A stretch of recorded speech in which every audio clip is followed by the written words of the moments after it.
Yes, on this day in 2015, Barcelona joined a great crowd as treble winners, and with Manchester City on the verge of joining that crowd, that got us looking back at some of the best ones in history. We've got a sheet in front of us, Andy. Yeah. And I mean, there are some great teams on there. I mean, very good. I always think about the Barcelona 08-09 team, I think. Yeah, Pep's team. Where they had Henry, Eto'o, Messi, Busquets, Iniesta, Xavi, Puyol, Piqué.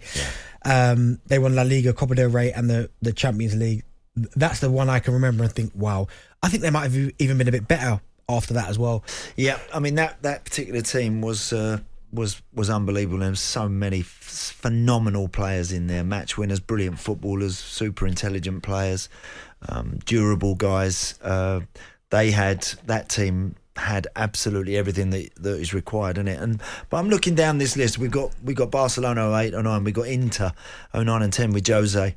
And they had Samuel Eto'o, Wesley Sneijder, Zanetti, Cambiasso, Milito, very, very good players. I remember Milito's goal in the Champions League final. Yeah. I think he got 2 in the Champions League final. He might have done, yes, he might have done.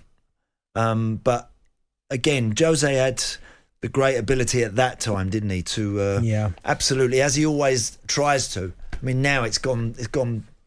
You know, watching Jose now and watching his teams and the way they're going about it now, it seems I don't like what I'm watching, really. Yeah. You know, I mean, that Roma game the other day was crazy. Ballfest. But when he had his players absolutely in the palm of his hand, as he did in that period in his managerial career, they were that was an outstanding team, and again, functional as Jose's teams are, but also real strong mentalities and able to win. You know, when you look at Barcelona in 14-15, under Luis Enrique, and then you see Neymar, Messi, Suarez, that front three, but then Xavi, Iniesta, Rakitic. Yeah, Rakitic, great player. Great player. Still going now. Yeah, still going now. He just won. He just won. With Sevilla. He just beat Roma, Yeah. I mean, still a you know, it was always a brilliant footballer, always a really good, a clever player. He could play deep. Never the most quickest. No, not quick, but so good with both feet and great vision, great awareness. Again, they beat Juve 3-1. That one in the Champions League final, I think. And I mean, that Messi, Neymar, and Suarez. That takes some beating. That was so special watching that front three, wasn't it? They could do.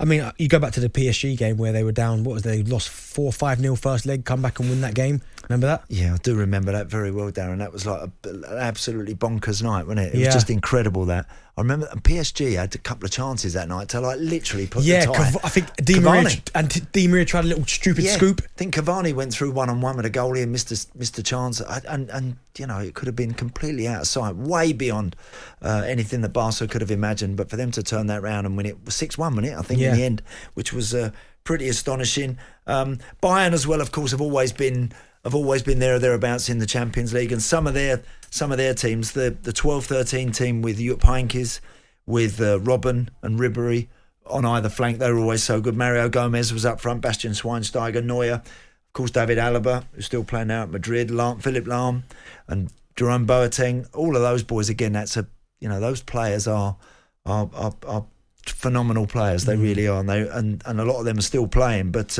there's some brilliant teams out there, mate. There's some brilliant teams, and the City team, again, it's a good debate on which team are the best and why. Everyone's got their personal reasons. Of course, if you support that particular team, you're going to see it one way. But it's always a good debate. And the United team back from '99.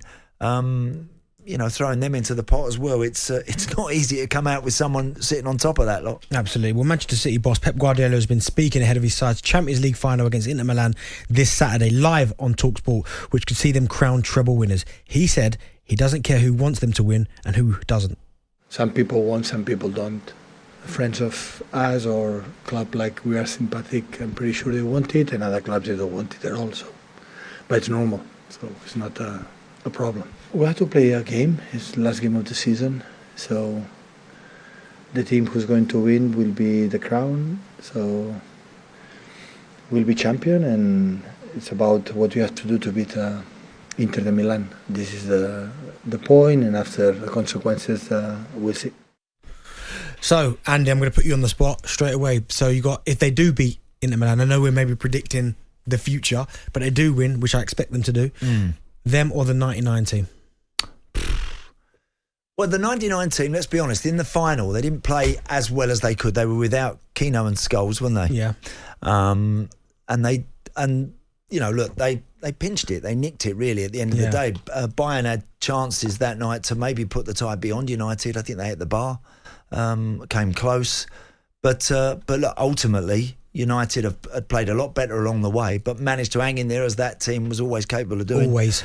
And they turned it round in unbelievable dramatic fashion.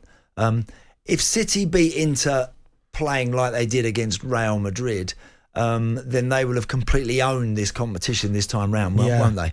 The way that they've dispatched Real Madrid this time round, they beat Bayern as well. The teams they played, the way they've played, the way they've gone about it, it appears like they've really learned from it. It's very difficult. It's 20 plus years between that United team and this City team. Each achievement is something most of us could only dream of. Still phenomenal. But when you look at, as you said, alluded to some of the players, and you look at Andy Cole, Dwight York, Solskjaer, Sheringham, of course, therefore. Yep. But then you've got Haaland there for City. Yep. It's almost hard to, like, if you had to put that pick player, like make a combined 11, it'd be so difficult. How many would you? I mean, again, lots have been doing that and talking about that over the last couple of days, and it's hard to look beyond when you think of how good City are at the moment in the middle of the park with Gundogan, how good he was at the weekend, how effective he was, Rodri and De Bruyne, and yet you got Keane and Scholes, you got Giggsy and Beckham, and that they were like the ultimate four and dominated for such a long period, So I think there'd be a healthy contingent, believe it or not, and some may disagree. It's very personal. I think I'd have a reasonably healthy contingent of United players in a combined treble winning team. I think I would. Do you know what a lot of people talk about? Because I think right back was Gary Neville, right?